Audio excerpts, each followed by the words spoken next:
Hi everybody. My name is George Albert, and I will be your teacher this semester.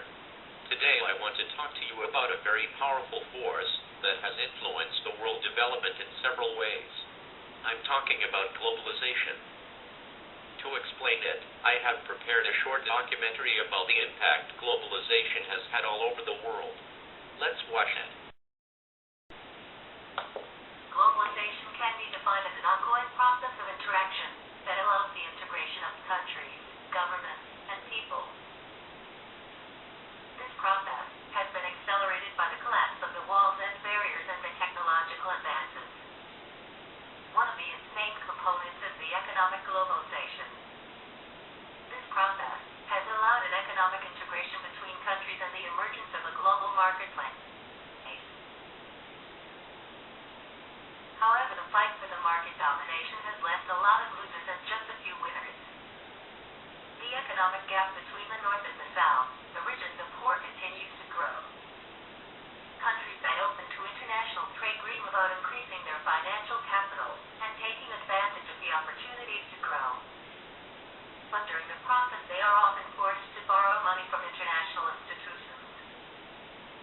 However, these institutions are controlled by developed nations, which often impose certain conditions and change the economic policies for their own benefit.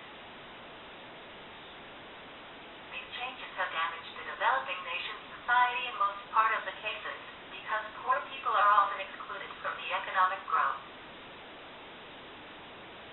A United Nations report showed that the income disparity between the world's richest 20% of the population and the poorest 20% widened from 30 to 1 in 1960 to 74 to 1 in 1997 as a consequence of globalization. Also, the international flows that come with economic globalization have been the cause of many crises. This is because a lot of the investments are volatile capital, which leaves countries very vulnerable to financial crises. Corporations are also a very important component as they are the main investors. Nevertheless, they also take advantage of poor countries because they are desperate for the investment. In theory, the system should work as its key driving force is the freedom of choice. However, the current situation leaves us with one question. When will developing countries reach developed ones?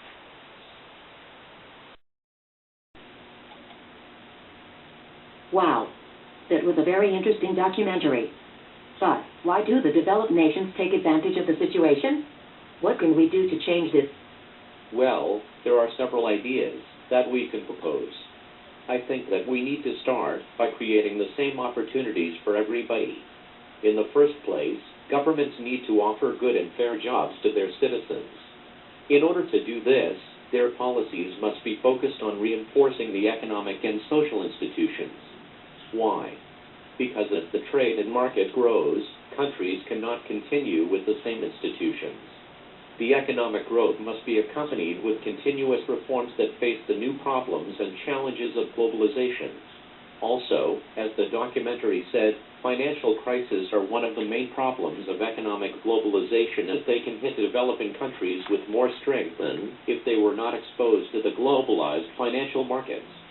However, we cannot suggest a total close to foreign capitals because these countries need the investments. Nevertheless, there are several policies that these countries can apply in order to decrease the vulnerability to crises. What kind of policy?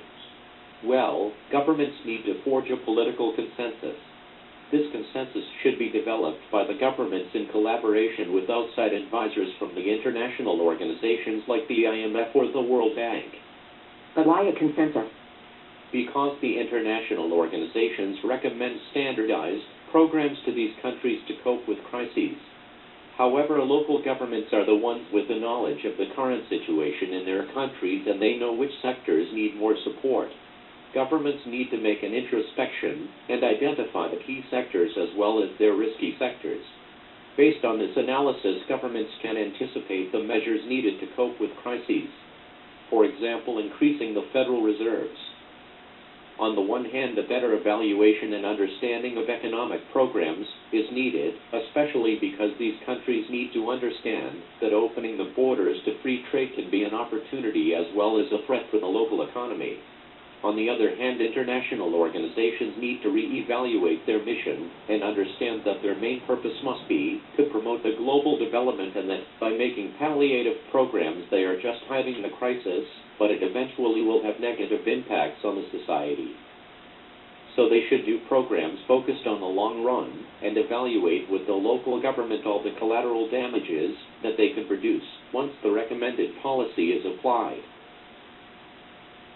Gee, it is so true. But what about the international organizations? The documentary said that they also take advantage of poor countries. What can be done?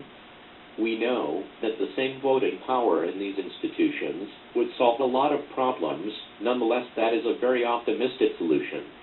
This is why the only thing we can do is to improve the vision of the developed nations that make the policies. This vision needs to focus on developing all the countries with equal opportunities, and not in keeping developing countries as developing countries forever. I agree with you. A general development could bring a lot of benefits to all the nations, because technologies can be developed much faster and the general welfare would increase.